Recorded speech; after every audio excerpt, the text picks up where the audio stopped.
Hello and welcome to our channel Cinescribe. तो दोस्तों, दहन राकन के रहस्य में हम आज एपिसोड 7 को डिस्क्राइब करने जा रहे हैं और इस एपिसोड में बड़े बड़े राज खुलने वाले हैं। और इससे पहले सचेत की मौत हो जाती है और ऊपर से राकन को 5 बलियां मिल चुकी थी। इधर अनय रानी के साथ भागने का पूरा प्लान कर चुका था। अब आगे अवनी का दोस्त संदीप साइट पर पहुंचता है अकेले और उस टाइम साइट पर से सब लोग जा चुके थे। वो उसी गुफा में जाता है जिसे करपल्ली का शमशान कहा जाता है, जो खुदाई में निकला था। अब संदीप को वहाँ ब्लू कलर की एक लाइट दिखती है, वो उसको तोड़ता है। तब एक गुप्त गुफा का रास्ता खुलता है और वो आगे कुछ ढूंढ रहा है, बिना ये सोचकर कि वहाँ कितना खतरा हो सकता है। इधर परिमल प्रमुख से सचेत के मरने पर बहुत अफसोस करता है, क्योंकि अब कौन ही रह गया था इन दोनों के अलावा उनके कुल का। पर तभी प्रमुख परिमल को बताता है कि राकन कोई आदमी नहीं बल्कि हाड़िका है जो जाग गई है। और अब परिमल शॉक में आ जाता है। तब प्रमुख एक रास्ता बताता है, बड़े भाई साहब के कमरे से उसे वशीकरण का पत्र मिला था और यही हाड़िका को रोक सकता है। अब वो गुफा में रानी के बीएफ को, यानी कि रानी के बीएफ माही को जो गुफा मिली थी, वहाँ से अब वो जड़ी बूटी चाहिए थी। अवनी अनय से मिलती है और अच्छी माँ ना होने पर अफसोस जताती है। अनय सोया होता है पर सब सुन रहा होता है। अवनी संदीप से कुछ बात करने के लिए उसे कॉल करती है पर उसका फोन नहीं मिलता। डॉक्टर अरोड़ा भी संदीप के बारे में कुछ नहीं जानते थे। तब अवनी बर्ड सेंचुरी संदीप से मिलने जाती है। इधर अनय अपनी मॉम को डायमंड्स अलमीरा में रखते हुए देख लेता है। रानी भी भागने की सारी तैयारियां कर चुकी थी। वो अनय के पास पहुंचती है, दोनों दरवाजे का लॉक खोलते हैं लेकिन वो ओपन नहीं होता, तो दोनों दरवाजा तोड़ देते हैं। अनय हीरे निकाल लेता है और दोनों भागने वाले ही होते हैं कि अनय अपना फोन भूल जाता है। वो वापस से अंदर उसे लेने जाता है पर तभी वो देखता है कि उसका फोन रानी के पास है और रानी उसका फोन फेंक कर डायमंड्स लेके वहाँ से भाग जाती है। यहाँ अवनी जब बर्ड सेंचुरी के लिए निकलती है तो गाँव वाले कुछ पूजा कर रहे होते हैं और अवनी संदीप के ऑफिस पहुंचती है, वहाँ कोई नहीं होता। इतने में वो देखती है एक लड़की राकन बन चुकी थी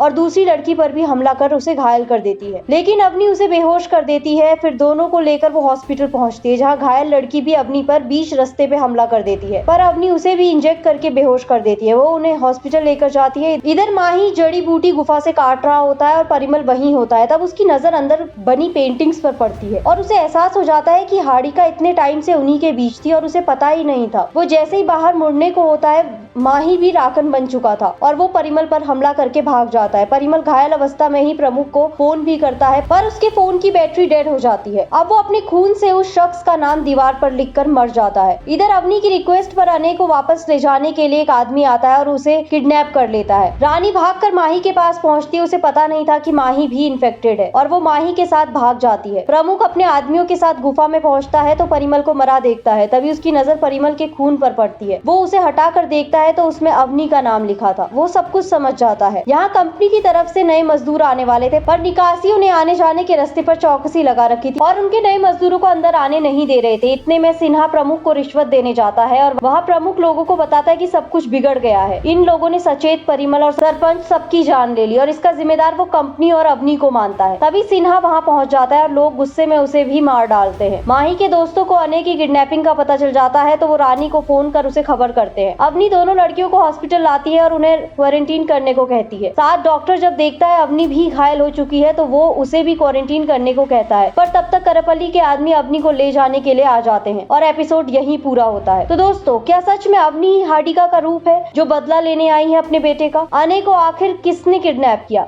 वही रानी इन्फेक्टेड हुए माही के साथ थी। इतने सब केओस को हम नेक्स्ट एपिसोड में खुलासा करेंगे। तब तक के लिए चैनल को लाइक, शेयर एंड सब्सक्राइब करना ना भूले। धन्यवाद।